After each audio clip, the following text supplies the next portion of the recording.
Hello and welcome to the GK academy channel. আমার নাম সর্বজিৎ এবং জিকে একাডেমি চ্যানেলে আমি তোমাদের সকলকে স্বাগত জানাই।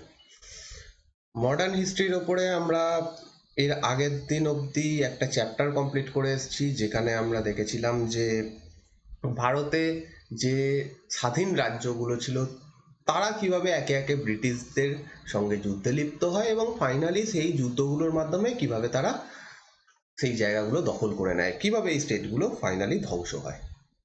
আজকে আমরা নতুন একটা চ্যাপ্টার শুরু করব। এই চ্যাপ্টারে থাকবে হচ্ছে বিভিন্ন বিদ্রোহ। ফার্স্ট আজকে যে বিদ্রোহগুলো দেখব, যে মহাবিদ্রোহের আগে ভারতে কি কি বিদ্রোহ হয়েছিল ইংরেজদের বিরুদ্ধে। এইখানে আমরা বিভিন্ন বিদ্রোহগুলোকে ভালোভাবে বোঝার চেষ্টা করব এবং এরপরে রয়েছে বিভিন্ন আদিবাসী বিদ্রোহ এবং ফাইনালি তারপর মহাবিদ্রোহ। এই সমস্ত জিনিসগুলো আমরা এই ভিডিওগুলোর মাধ্যমে পরপর কয়েকটা ভিডিওর মাধ্যমে দেখব। তো তোমরা যারা ডাব্লিউবিসিএস এর প্রিপারেশন নিচ্ছ তাদের জন্য এই ভিডিওগুলো আমি তৈরি করছি অনেক ডিটেলসে, অনেকটা ডেপথে আমি পুরো ভিডিও আমি তৈরি করছি। যারা ডাব্লিউবিসিএস এ অপশনাল যে হিস্ট্রি নিচ্ছ তাদের জন্য এই ভিডিওগুলো ইম্পর্টেন্ট। এছাড়াও তোমরা যারা অন্যান্য পরীক্ষা দিচ্ছ তারাও এখান থেকে অনেক হেল্প পাবে, কারণ এখানে আমি পুরো টপিকটা ডিটেলসে আলোচনা করছি। যদি তোমাদের ভালো লাগে অবশ্যই লাইক করবে এবং তোমরা যদি নতুন হও এই চ্যানেলে তাহলে প্লিজ সাবস্ক্রাইব করে নিও এবং পাশে দেওয়া বেল আইকনটা টিপে দিও। আমি একটা এই চ্যানেলের টেলিগ্রাম গ্রুপ খুলেছি।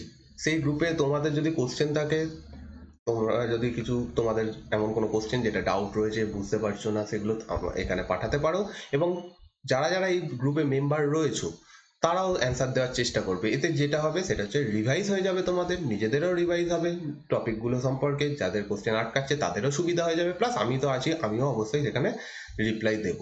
এবং তার টেলিগ্রাম গ্রুপের নাম হচ্ছে দ্য জিকে একাডেমি গ্রুপ, সেটা আমি নিচে লিখে দিচ্ছি, এখানে তোমরা দেখে অ্যাড হতে পারবে। তো তোমরা অ্যাড হয়ে যাও অবশ্যই।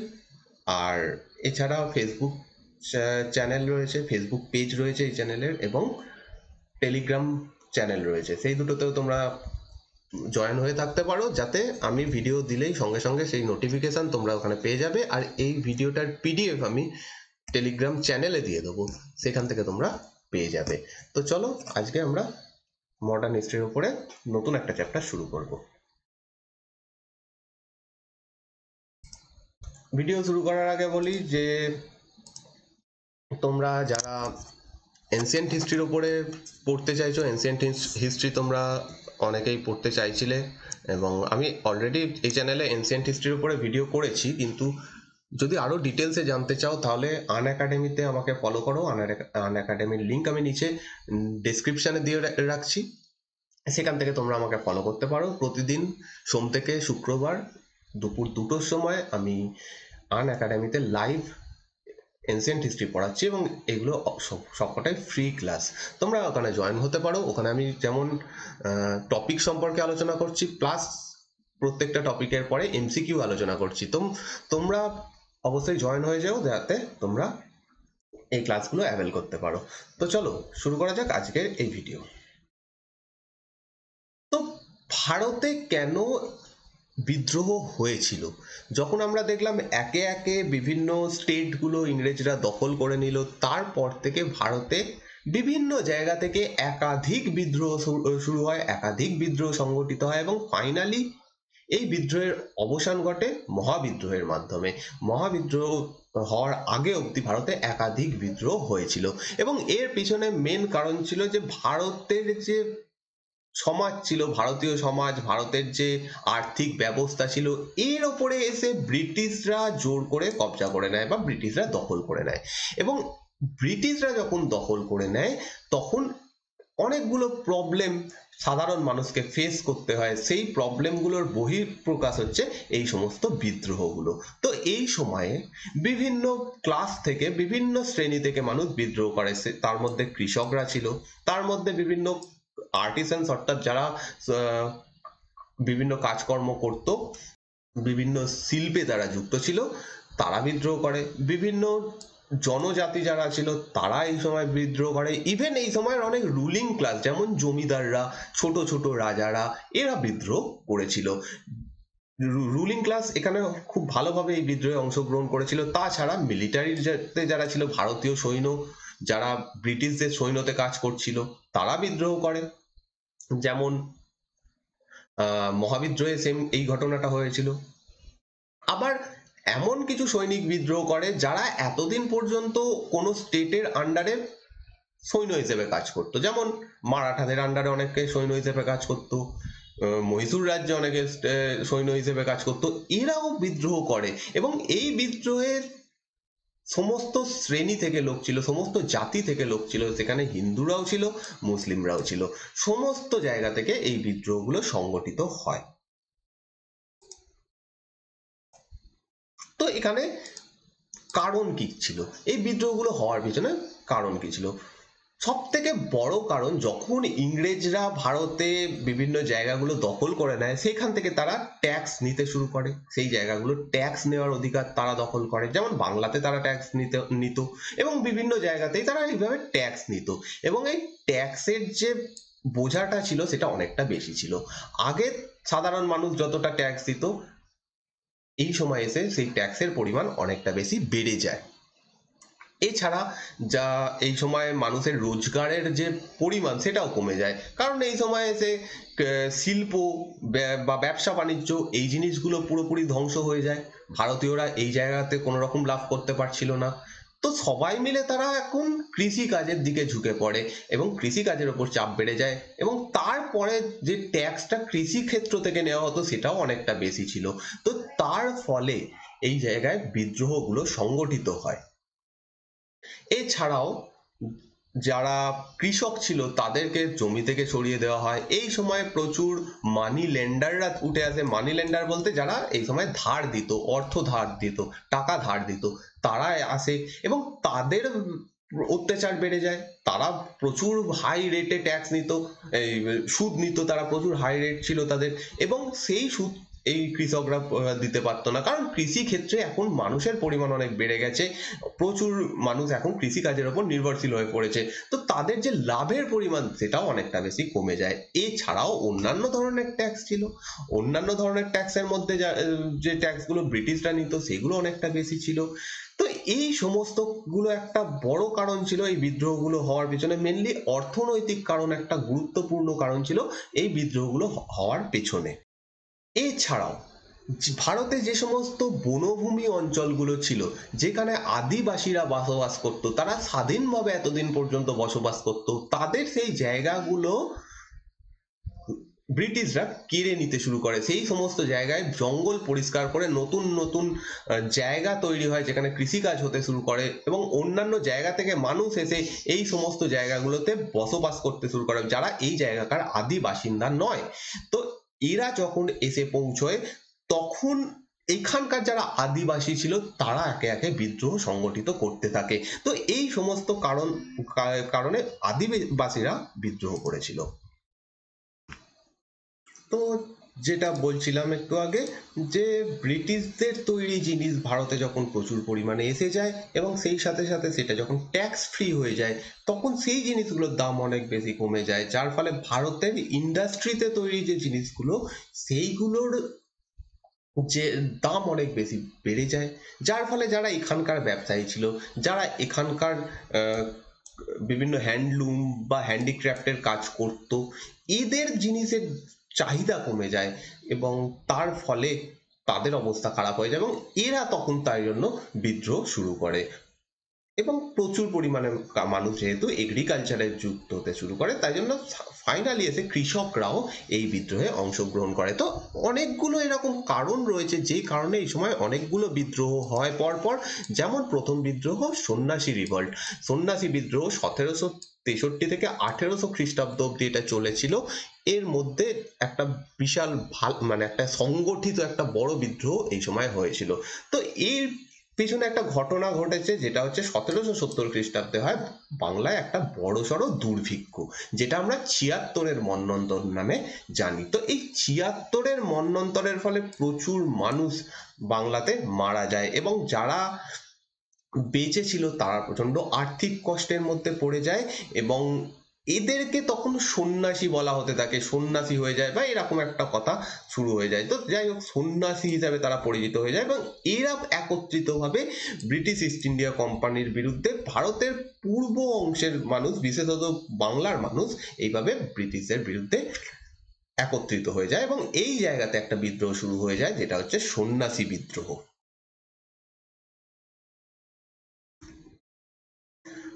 তো এদেরকে সন্ন্যাসী বলার পিছনে মেন যে কারণটা, সেটা হচ্ছে এতদিন অবধি যারা কৃষক ছিল, যারা এতদিন অবধি জমিতে চাষ করত, তারা এবার কাজ হারিয়ে ফেলে।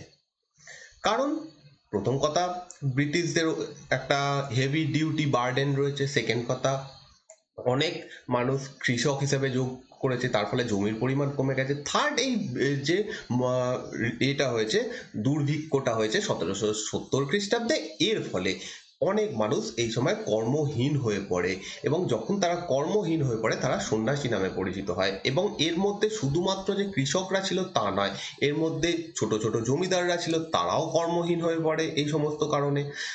অনেক সৈন্যরা ছিল যারা এতদিনে কর্মহীন হয়ে পড়েছে, যারা এতদিন বিভিন্ন দেশীয় রাজার আন্ডারে কাজ করতো তারা, এবং ফাইনালি যারা গরিব মানুষ ছিল তারা সকলে এই সন্ন্যাসী নামে পরিচিত হয় এবং এরা বিদ্রোহ করে দেয় 1763 থেকে। এই বিদ্রোহটা মোটামুটি শুরু হয় 1763 থেকে, চরম আকারে যায় এই দুর্ভিক্ষের পরে 1770 খ্রিস্টাব্দে এবং প্রায় 1800 অব্দি এই বিদ্রোহটা চলেছিল।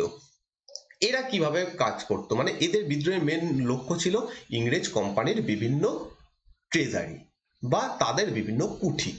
ট্রেজারিগুলোতে তারা লুটপাট করত, ইংরেজদের বিভিন্ন কোম্পানির যারা সৈন্য ছিল তাদের সঙ্গে তারা লড়াই করত, কোম্পানির বিভিন্ন ঘাঁটি যেগুলো ছিল সেই যেগুলোতে আক্রমণ করতো এবং ফাইনালি যখন ওয়ারেন হেস্টিংস এসে এই বিদ্রোহটা দমন করতে পারে, যে ওয়েভটা ছিল, যে বৃহৎ যে এটা ছিল, বিদ্রোহটা ছিল, সেটা ফাইনালি এসে কিছুটা হলেও দমন করতে পারেন এবং ফাইনালি আস্তে আস্তে এই বিদ্রোহটা দমনও করে দেওয়া হয়।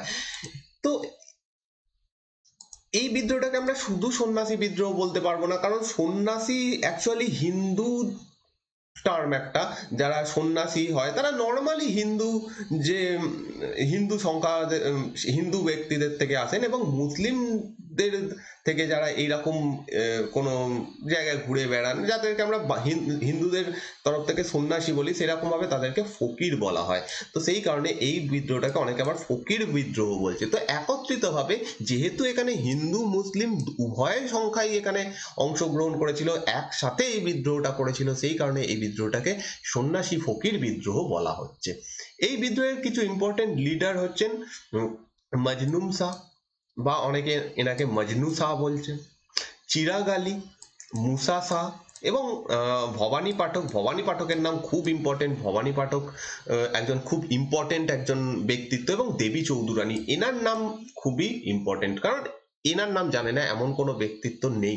তো যে এমন কোনো মানুষ নেই। যাই হোক, এই দেবী চৌধুরানী এই বিদ্রোহটার সঙ্গে যুক্ত ছিলেন। তো দেবী চৌধুরানী এই বিদ্রোহটাতে যেহেতু অংশগ্রহণ করেছিলেন, তো এই সময় বলা যায় যে ব্রিটিশদের বিরুদ্ধে যে আন্দোলন হয়েছিল তাতে প্রথমবার কোনো মহিলা অংশগ্রহণ করছেন, তার নাম দেবী চৌধুরানী। তো আনন্দমঠ উপন্যাস, এইটা বঙ্কিমচন্দ্র চট্টোপাধ্যায় রচনা করেন এবং এইটা পুরোপুরি এই সন্ন্যাসী ফকির বিদ্রোহের প্রেক্ষাপটে রচিত। যদিও এটা একটা পুরোপুরি হিস্ট্রি নয়, কিন্তু একটা হিস্টোরিক্যাল নোভেল বলা যেতে পারে, একটা হিস্টোরিক্যাল উপন্যাস এটা, যাতে এই সন্ন্যাসী ফকির বিদ্রোহকে মেন এর পটভূমি নেওয়া হয়েছে। এছাড়া দেবী চৌধুরানী বলে যে এটা রয়েছে, উপন্যাসটা রয়েছে বঙ্কিমচন্দ্র চট্টোপাধ্যায়, সেটাও এইটার উপরেই নির্ভরশীল, এইটার উপরে করেই লেখা হয়েছে, কারণ দেবী চৌধুরানী এই বিদ্রোহের সঙ্গেই যুক্ত।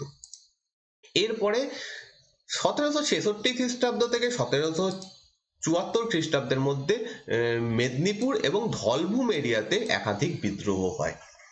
এই বিদ্রোহগুলোরও মেন লক্ষ্য ছিল ইংরেজরা। তো 1760 খ্রিস্টাব্দে ইংরেজরা এই মেদিনীপুর অঞ্চলটাকে দখল করে নেয় এবং যখন তারা এখানে দখল করে নেয়, এইখানে যে জমিদাররা ছিল, প্রায় 3000 জন জমিদার, এছাড়া প্রচুর তালুকদার এই জায়গাতে এসে এ করে, জায়গা দখল করে, মানে তারা এবার এখানে আসে এবং এদের সঙ্গে একটা ভালো সম্পর্ক ছিল ইংরেজদের। কিন্তু 1772 খ্রিস্টাব্দে ইংরেজরা যখন নতুন ল্যান্ড রেভিনিউ সিস্টেম নিয়ে আসে, সেই ক্ষেত্রে এই জমিদাররা, তালুকদাররা প্রত্যেকেই ক্ষুব্ধ হয়, কারণ তাদের যে স্বার্থটা ছিল সেটা এখানে বিঘ্ন ঘটে এবং এরা এবার এই জায়গাতে বিদ্রোহ ঘোষণা করে। তো জমিদার এই ধলভূম এরিয়াতে জমিদাররা মানভূম, ধলভূম, রায়পুর, পাঞ্চেত, তারপরে এই সমস্ত কাছাকাছি যে জায়গাগুলো রয়েছে, এই জায়গার যারা জমিদাররা ছিল, তালুকদাররা ছিল, তারা একত্রিতভাবে এই বিদ্রোহটা সংগঠিত করে। তো যাই হোক, এই বিদ্রোহের কয়েকজন ইম্পর্টেন্ট লিডার হচ্ছেন দামোদর সিং এবং জগন্নাথ ঢাল। এরা ইম্পর্টেন্ট লিডার এই ধলভূম এবং মেদিনীপুর অঞ্চলে যে বিদ্রোহগুলো হয়েছিল সেই জায়গায়। এরপরে হচ্ছে রিভল্ট অফ মোয়ামারিস, মোয়ামারি বিদ্রোহ। মোয়ামারি বিদ্রোহ হয়েছিল 1769 থেকে 1799 খ্রিস্টাব্দের মধ্যে। মোয়ামারিরা হচ্ছে একটা লো কাস্ট কৃষক ছিল এবং এরা আসাম অঞ্চলে বসবাস করত। যে সময়ের কথা আমরা আলোচনা করছি সেই সময় আসামে একটা রাজবংশ ছিল যার নাম হচ্ছে অহোম রাজবংশ। এই অহোম রাজবংশ এর একটা বিশাল বড় ইতিহাস রয়েছে। ভারতে সম্ভবত সব থেকে বড় রাজবংশ, সব থেকে বড় বেশি দিন চলা রাজবংশ হচ্ছে এই অহোম রাজবংশ। তো যাই হোক, এই আসাম অঞ্চলে এই অহোমরা শাসন করতো এবং এই অঞ্চলে মোয়ামারি বলে একদল কৃষক থাকতো। এরা একটু লো কাস্ট ছিল এবং এদের একজন লিডার ছিল যার নাম অনিরুদ্ধ দেবা। এদের নেতৃত্বে এরা একটা বিদ্রোহ ঘোষণা করে যেটা মোয়ামারি বিদ্রোহ নামে পরিচিত। এবং এই বিদ্রোহটার মেন লক্ষ্য কিন্তু ফার্স্ট ইংরেজরা ছিল না। এই বিদ্রোহটার প্রথম লক্ষ্য ছিল অহোম রুলাররা। পরবর্তীকালে যারা এই সময় যারা অহোম রুলার ছিল তাদের বিরুদ্ধে এখানকার যারা এই লো কাস্ট কৃষক রয়েছে তারা বিদ্রোহ করে এবং এই বিদ্রোহটা মোয়ামারি বিদ্রোহ নামে পরিচিত। এবং অহোম রুলাররা এই বিদ্রোহ দমন করতে না পেরে এই সময় তারা ব্রিটিশদের হেল্প নিতে চায়, তারা ব্রিটিশদের মানে সাহায্য চায় এবং ব্রিটিশরা এখানে সাহায্য করে এবং এই বিদ্রোহটা ফাইনালি আস্তে আস্তে এখানে দমন হয়। এই মোয়ামারি বিদ্রোহটা তাহলে কোথায় হয়েছিল? আসামে। এবং এই বিদ্রোহের মেন হেডকোয়ার্টার ছিল রংপুর। রংপুর বর্তমানে বাংলাদেশে পড়ে যাচ্ছে। জোরহাট আজকে আসামের মধ্যে পড়ছে এবং মেন এদের হেডকোয়ার্টার ছিল হচ্ছে ভাতিয়াপাড়। ভাতিয়াপাড় আজকে আসামের মধ্যে পড়ছে। মেন হেডকোয়ার্টার ছিল এটা। এছাড়াও এই বিদ্রোহটা ধীরে ধীরে রংপুর এবং জোরহাট এই অঞ্চলে ছড়িয়ে পড়ে এবং এই পুরো অঞ্চলটা এই বিদ্রোহের আন্ডারে চলে আসে এবং এরা প্রথমে এইভাবে বিদ্রোহ করছিল অহোম কিংডমের আন্ডারে, তো মানে অহোম কিংডমের বিরুদ্ধে। তো পরবর্তীকালে এই অহোম কিংডম ভেঙে যায় এবং এখানে বার্মা আক্রমণ করে, বার্মা রুলাররা আক্রমণ করে এবং এই জায়গাটা দখল করে নেয়। তো তার আগেই এই বিদ্রোহটা দমন হয়ে যায়, ব্রিটিশরা এটা দমন করে দেয়। এরপর হচ্ছে গোরক্ষপুর, বস্তি এবং বারাইজ বলে একটা জায়গা রয়েছে গোরখপুরের কাছাকাছি। এই জায়গাতেও বিদ্রোহ হয়েছিল 1781 খ্রিস্টাব্দে।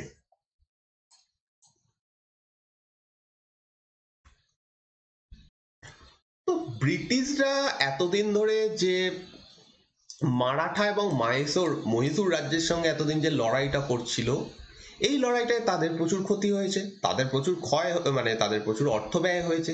সেই অর্থটা তোলার জন্য ওয়ারেন হেস্টিংস এই অঞ্চল থেকে, এই গোরক্ষপুর, বস্তি এই এলাকা থেকে প্রচুর পরিমাণে ট্যাক্স কালেক্ট করার সিদ্ধান্ত নেন এবং এইখানে তিনি একজন ইংরেজ অফিসিয়ালস নিযুক্ত করেন। এবং তাকে যে পোস্টটা দেওয়া হয়, যে পদটা দেওয়া হয়, সেটা হচ্ছে ইজারাদার। ইজারাদার বলে একটা পদ তাদেরকে দেওয়া হয় এবং অযোধ্যা বা আওয়াধ অঞ্চলে এনাকে নিযুক্ত করা হয়।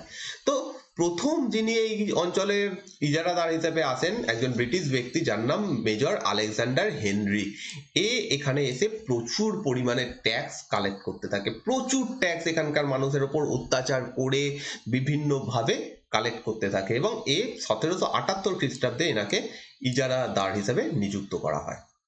তো এক বছরে এই গোরক্ষপুর, বারাইচ এই পুরো জায়গা থেকে 22 লক্ষ টাকা ট্যাক্স এই আলেকজান্ডার হেনরি তুলে আনেন এবং এই 22 লক্ষ টাকা এই সময়ের ভিত্তিতে একটা বিশাল বড় অ্যামাউন্ট ছিল এবং এর জন্য এই হেনরি প্রচন্ড অত্যাচার এই জায়গাতে করেছিল, যার বিরুদ্ধে এখানকার মানুষরা বিদ্রোহ ঘোষণা করে।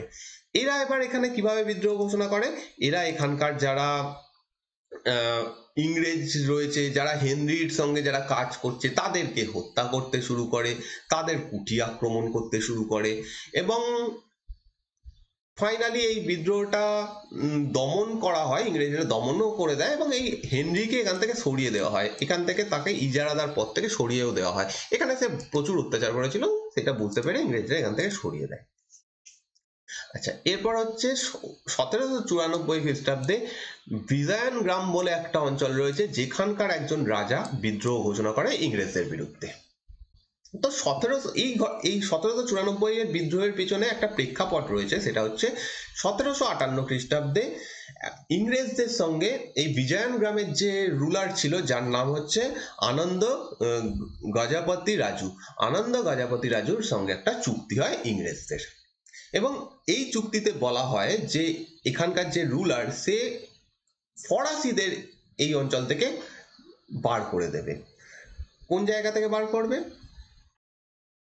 এই বিজায়ান গ্রাম বা নর্দার্ন সার্কাস অঞ্চল থেকে তাদেরকে বার করে দেবে ফরাসিদের। তো যাই হোক, এরকম একটা চুক্তি হয়, চুক্তি অনুযায়ী কাজও হয়, এখানকার রাজা ফরাসিদের এখান থেকে বিতাড়িত করেন। কিন্তু ইংরেজদের যেটা স্বভাব, তারা সেটা এখানে করে, অর্থাৎ যখন এই বিদ্রোহ এই ফরাসিদের এখান থেকে সরিয়ে দেওয়া হয়, তখন ইংরেজরা তাদের যে কথা দিয়েছিল এই চুক্তিতে, সেই সমস্ত জায়গা থেকে সরে আসে। ইভেন তারা এখান থেকে ট্রিবিউট আদায় করতে চায়, মানে তারা এখানকার রাজা যে রয়েছে তাকে বলে যে এখান থেকে আমাদেরকে ট্রিবিউট দিতে হবে। এবং এই সময় এই বিজয়ান গ্রাম বলে যে জায়গাটা, সেই জায়গার যিনি শাসক তার নাম হচ্ছে বিজয়ান রামা রাজু। যখন 1790 94 খ্রিস্টাব্দের সময় এসে 94 খ্রিস্টাব্দে অ্যাকচুয়ালি এই বিদ্রোহটা হয়, সেই সময় বিজয়ান রাম রাজু বলে একজন এখানকার রাজা, তার কাছ থেকে 3 লক্ষ টাকা করে বছরে ট্রিবিউট আদায় করার কথা বলে ইংরেজরা, যে আমরা এখান থেকে এত টাকা চাই। কিন্তু এরকম কোনো চুক্তি হয়নি, এখানে চুক্তি হয়েছিল যে ইংরেজদেরকে এরা সাহায্য করবে। তো সেরকম চুক্তি অনুযায়ী কাজ হয়, কিন্তু ইংরেজরা এখানে ব্যাক করে এবং 3 লক্ষ টাকা করে তারা চায়, যার ফলে এই বিজয়ান গ্রামের যিনি রাজা, যার নাম বিজয়া রামা রাজু, এ বিদ্রোহ করে দেয়, এ একটা বিদ্রোহ করে দেয় এবং এখানে একটা যুদ্ধ হয়, যে যুদ্ধের নাম পদ্মনাভম, ব্যাটেল অফ পদ্মনাভম। এই যুদ্ধটা হয়, এটা আজকের অন্ধ্রপ্রদেশে পড়ছে, এই বিজয়ান গ্রামও বর্তমানে অন্ধ্রপ্রদেশে পড়ছে। তো 1794 খ্রিস্টাব্দে এখানে একটা যুদ্ধ হয় এবং এই যুদ্ধে ফাইনালি এই ব্যাটেল অফ পদ্মনাভম বলে যে যুদ্ধটা হয়, সেই যুদ্ধে এখানকার রাজা পরাজিত এবং নিহত হয় এবং তারপরে এই বিদ্রোহটা ধীরে ধীরে দমন হয়ে যায়। এরপরে কেরালাতে পর পর কয়েকটা বিদ্রোহ হয়। প্রথম বিদ্রোহ হয় 1797 খ্রিস্টাব্দে, তারপরে হয় 1800 থেকে 1805 খ্রিস্টাব্দে এবং এখানে যিনি বিদ্রোহ করেন তার নাম আহ, পুজ- আহ, পাজেই রাজা, পাজেসি রাজা, সরি, পাজেসি রাজা।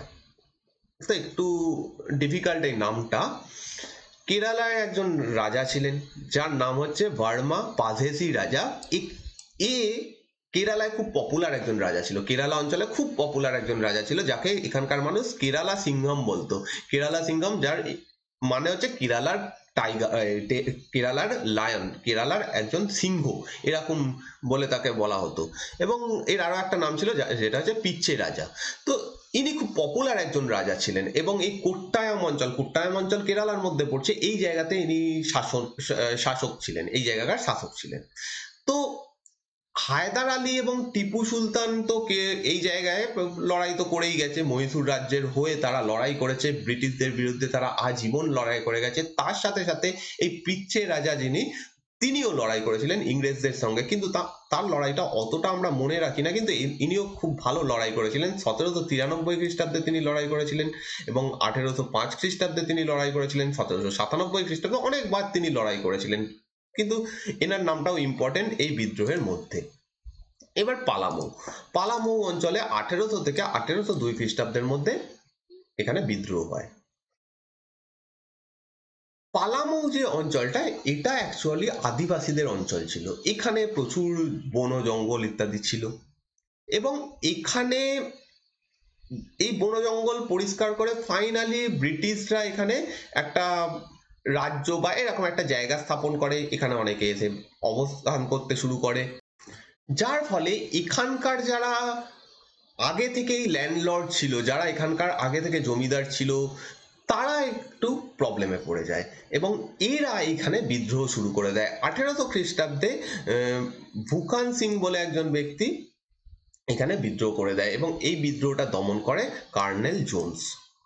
এই বিদ্রোহটা দমন করে দেয় কার্নেল জোন্স নামে একজন ইংরেজ। তো যাই হোক, এখানে বুখান সিং যিনি এই বিদ্রোহটা করেছিলেন 1802 খ্রিস্টাব্দে মারা যান এবং আস্তে আস্তে এই বিদ্রোহটা দমন করা হয়। তো পালামৌ অঞ্চলে যিনি বিদ্রোহ করেছিলেন তার নাম হচ্ছে বুখান সিং। এরপরে এরপরে হচ্ছে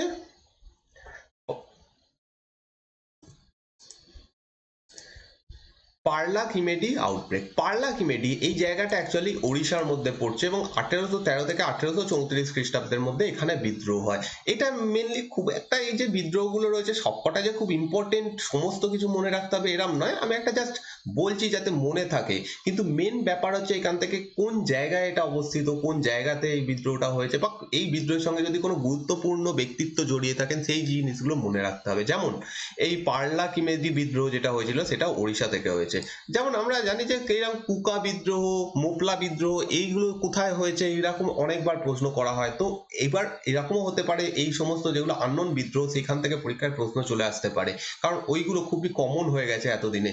তো এই সমস্ত জায়গাগুলো ইম্পর্টেন্ট। তো এই জায়গাটা আজকে ওড়িশার গঞ্জাম ডিস্ট্রিক্টের মধ্যে পড়ছে। এই জায়গাতে জমিদাররা এবং সেই ছোট ছোট এখানকার যারা রাজা ছিল তারা এখানে বিদ্রোহ করে। এটা একটা গুরুত্বপূর্ণ বিদ্রোহ। এবার হচ্ছে কচ্ছ। কচ্ছ অঞ্চলে এখানকার যিনি শাসক ছিলেন তিনি এখানে বিদ্রোহ করেছিলেন 1816 থেকে 1832 খ্রিস্টাব্দ অবধি এই বিদ্রোহটা চলেছিল। তো কচ্ছ অঞ্চলটা গুজরাটের মধ্যে পড়ছে। এই জায়গার যিনি শাসক ছিলেন তার নাম মহারাজা ভারমাল দ্বিতীয়। 1816 খ্রিস্টাব্দে মহারাজা ভারমাল দ্বিতীয়র সঙ্গে ব্রিটিশদের একটা চুক্তি হয়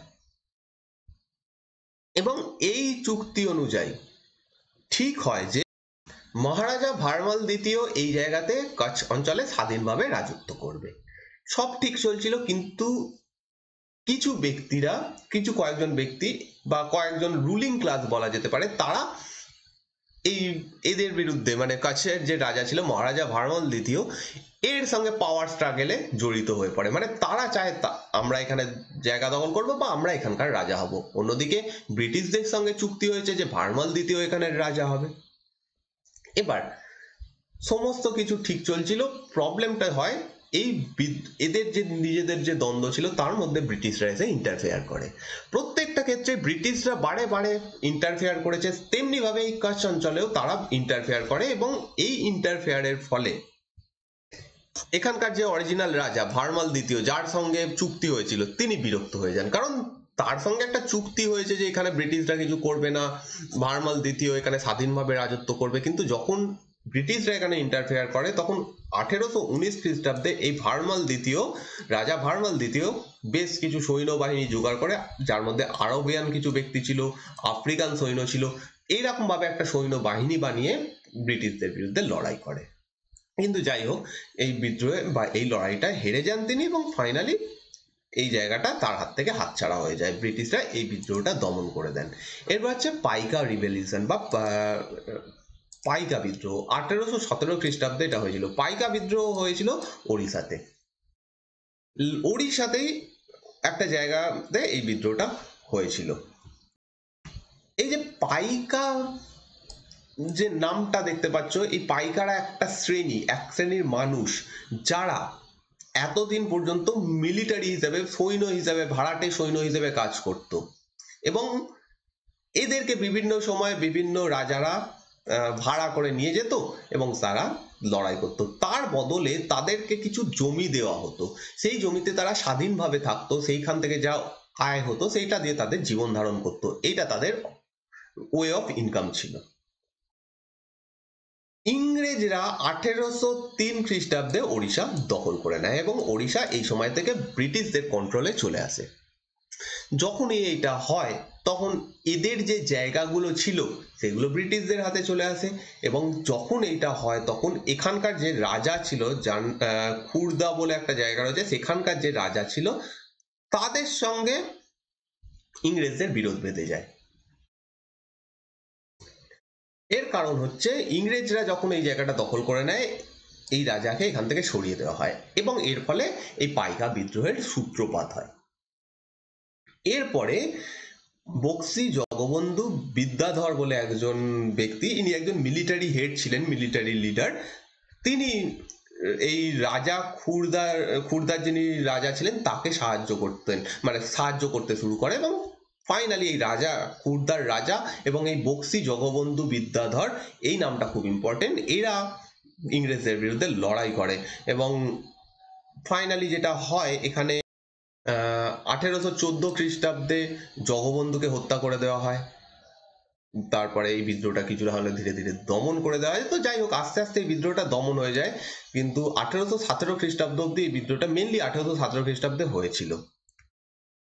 1814 খ্রিস্টাব্দ থেকে অ্যাকচুয়ালি এই বিদ্রোহের সূত্রপাত হয়েছিল এবং ফাইনাল যে বিদ্রোহটা সেটা 1817 খ্রিস্টাব্দে হয়, কারণ 1814 খ্রিস্টাব্দে এই এখানকার যে ফোর্ট গুলো ছিল সেখান থেকে খুরদার রাজার যে ফোর্ট ছিল সেখান থেকে তাকে সরিয়ে দেওয়া হয়।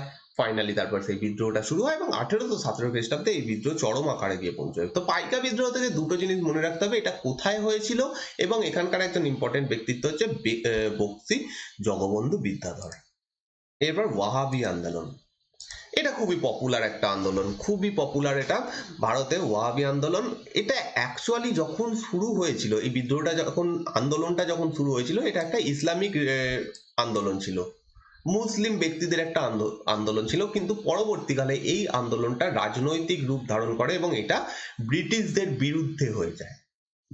এই আন্দোলনের ভারতের প্রবক্তা হচ্ছে সৈয়দ আহমেদ। সৈয়দ আহমেদ ভারতে এটা প্রচার করেন এবং অ্যাকচুয়ালি এই বিদ্রোহটা শুরু হয়েছিল সেন্ট্রাল এশিয়া থেকে। এখানের এই বিদ্রোহের মেন যিনি সূত্রপাত করেন তার নাম আব্দুল ওয়াহাব এবং ভারতে শাহ ওয়ালিউল্লাহ, ইনি দিল্লির একজন বাসিন্দা, ইনি এটা শুরু করেন। তো প্রথমে এটা শুরু হচ্ছে কোথায়? সৌদি আরবে। সৌদি আরবে এই ওয়াহাবি আন্দোলনের মেন প্রবক্তা হচ্ছেন আব্দুল ওয়াহাব।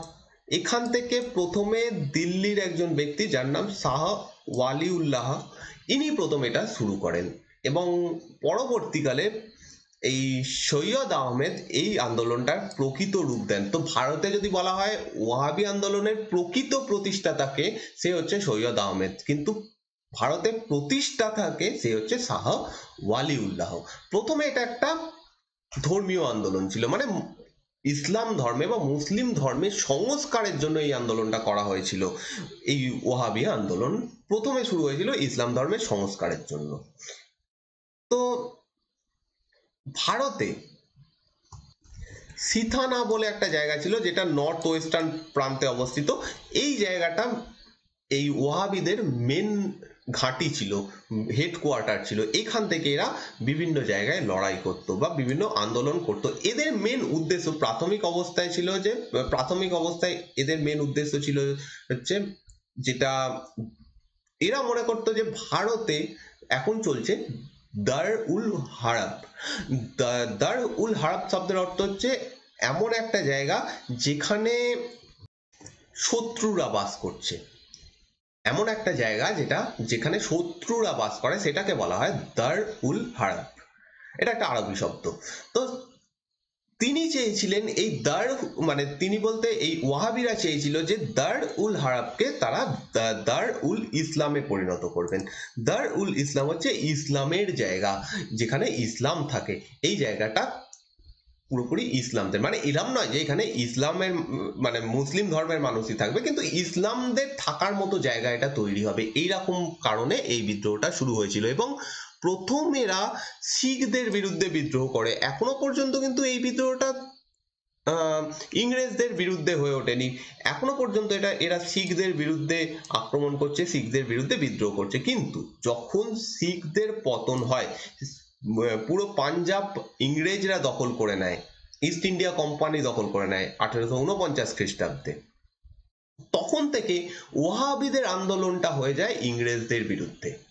এই সময় থেকে এরা ইংরেজদের বিরুদ্ধে আক্রমণ করতে থাকে এবং এই ওয়াহাবি আন্দোলনের বিশাল বড় রোল ভারতের ওপর পড়েছিল, কারণ এই আন্দোলন ব্যাপক বিস্তৃতি লাভ করেছিল। ইভেন বাংলাতেও হয়েছিল।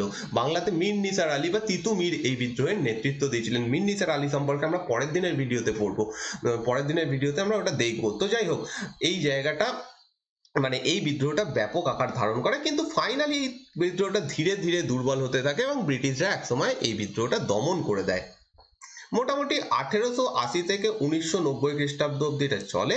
1890 খ্রিস্টাব্দ অব্দি এটা চলে এবং 1890 খ্রিস্টাব্দে এই বিদ্রোহটা দমন করে দেওয়া হয়। এবার হচ্ছে কুকা মুভমেন্ট।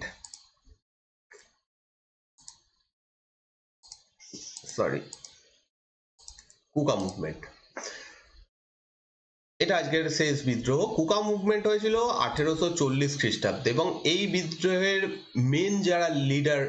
যিনি লিডার তার নাম হচ্ছে ভগৎ জওহর মাল। ইনি পাঞ্জাব অঞ্চলের বাসিন্দা এবং এই বিদ্রোহটা, কুকা যে মুভমেন্টটা হয়েছিল, কুকা বিদ্রোহ, এটা পাঞ্জাবে হয়েছিল। এছাড়াও এই বিদ্রোহের পরবর্তীকালে আরো একজন ইম্পর্টেন্ট লিডার হচ্ছেন বাবা রাম সিং। তো কুকা বিদ্রোহ শুরু করেছিলেন ভগৎ জওহর মাল এবং এই বিদ্রোহের সব থেকে ইম্পর্টেন্ট লিডার হচ্ছেন বাবা রাম সিং। এবং ইনি একটা নতুন মত, শিখদের একটা মত তৈরি করেন। মানে ধর্মমত ঠিক বলা যাবে না, কারণ শিখ যে ধর্ম সেটা একটা আলাদা ধর্ম। তাদের মধ্যে থেকে একটা ধর্মমত তারা প্রচলন করে, মানে এই বাবা রাম সিং প্রচলন করেন, যার নাম হচ্ছে নামধারী শিখ। এদেরকে বলা হতো নামধারী শিখ। তো ব্রিটিশরা যখন পাঞ্জাব দখল করে নেয়, তখন থেকে এই কুকা মুভমেন্ট হয়ে যায় একটা রাজনৈতিক আন্দোলন। এর আগে অবধি কুকা মুভমেন্ট একটা ধর্মীয় আন্দোলন ছিল। এই সময় তারা চাইতো, মানে প্রাথমিক অবস্থায় এদের মেন লক্ষ্য ছিল শিখ ধর্মের উন্নতি করা। এরা চাইতো যে শিখদের মধ্যে যদি কোনো কাস্ট সিস্টেম যেটা আর রয়েছে এখন সেইটা বন্ধ করে দেওয়া, শিখরা যেন মাংস এবং মদ এইরকম জিনিস, ড্রাগ এইরকম জিনিসে অ্যাডিক্টেড না হয়, তার থেকে বার করে আনা বা এই সমস্ত জিনিস বন্ধ করা, বা উইডো রিম্যারেজ বা বিধবা বিবাহ, মহিলাদের নিয়ে এগিয়ে নিয়ে আসা, এই সমস্ত কাজগুলো করতো তারা। মানে তারা একটা সামাজিক ধর্মীয় আন্দোলন করত এই কুকারা, যে কুকা মুভমেন্ট। কিন্তু পরবর্তীকালে যখন এটা পলিটিক্যাল হয়ে যায়, যখন এটা ইংরেজদের বিরুদ্ধে আন্দোলন হয়ে যায়, তখন তাদের মেন লক্ষ্য হয়ে দাঁড়ায় যে পাঞ্জাব অঞ্চল থেকে ব্রিটিশদের সরিয়ে দেওয়া। কারণ পাঞ্জাব এতদিনে ব্রিটিশরা দখল করে নিয়েছে, তো তাদের বিরুদ্ধে আন্দোলন ছিল। এবং এই আন্দোলনটা খুব ইন্টারেস্টিং একটা আন্দোলন ছিল, কারণ এই সময় এই আন্দোলনে প্রথমবার ব্রিটিশ জিনিস বর্জন করার কথা বলা হয়। এই আন্দোলনে বলা হয় যে নিজেদের হাতে তৈরি জিনিস আমরা ব্যবহার করব, ইংরেজদের জিনিস আমরা ব্যবহার করব না। তো স্বদেশী আন্দোলন বা নন কোঅপারেশন এইগুলো অনেকটা পরে হবে, এখনো সেগুলোর অনেকটা পথ বাকি। কিন্তু তার আগে কুকা আন্দোলন এমন একটা আন্দোলন ছিল যেগুলোর মধ্যে এই স্বদেশী কনসেপ্টটা ছিল, যে আন্দোলনটা অনেকটা পরে ভারতে আসবে, সেটা অলরেডি মানে প্রপার ভারতে আসবে, সেটা অলরেডি কুকারা বা কুকা মুভমেন্টের মাধ্যমে এটা শুরু হয়ে গেছিল। তো এইগুলো হচ্ছে আজকের বিভিন্ন যে আন্দোলনগুলো ছিল সেইগুলো সম্পর্কে কিছু আমরা আলোচনা করলাম। এর পরের দিন আমরা পড়বো যেটা কৃষক বিদ্রোহ এবং আদিবাসী বিদ্রোহ। এই দুটো হয়ে গেলে আমরা মহাবিদ্রোহে পৌঁছতে পারবো। তো এই ভিডিওটা কেমন লাগলো তোমরা জানাবে। এবং আমি কয়েকদিনে একটু বিজি ছিলাম, মানে এই সময়টা একটু বিজি রয়েছি আমি, তাই জন্য ভিডিও মাঝে কয়েকদিন গ্যাপ হয়ে গেছে, তার জন্য এক্সট্রিমলি সরি। এবং এরপরে আমরা নতুন, মানে আমি আরো অনেক ভিডিও দেবো, প্লাস আরো নতুন কিছু এখানে হতে চলেছে। তোমরা একটু অপেক্ষা করো এবং অবশ্যই তোমরা এখান থেকে অনেক বেশি, এই চ্যানেল থেকে অনেক বেশি হেল্প পাবে, আমি এটা গ্যারেন্টি দিতে পারি। তো তোমরা অবশ্যই এই ভিডিওটা যদি ভালো লাগে অবশ্যই লাইক করো, এবং তোমরা যদি নতুন হও প্লিজ সাবস্ক্রাইব করো। তো চলো, এই ভিডিও এই অবধি থাকছে। Thank you for watching this video.